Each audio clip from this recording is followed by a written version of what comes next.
你以為現代人揾工先要自薦？少年，你太年輕啦！2000年前，已經有人夠膽死當眾舉手話，我得㗎。戰國時期，趙國危急，平原君帶住班門客去楚國求救，點知差一個人，有個叫毛遂嘅，平時神神化化，突然跳出嚟話自己跟得。平原君心諗，喂，條友係咪黐線㗎？點知到咗楚國，楚王左推右射，就嚟搞唔掂。毛遂一個箭步衝上前，將劍出鞘，對住楚王一輪嘴爆舌，句句中要害，嚇到楚王頂佢個肺，即刻簽咗盟約。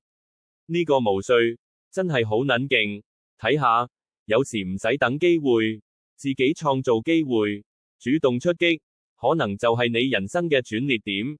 下次有機會，你都夠唔夠膽毛遂自薦呢？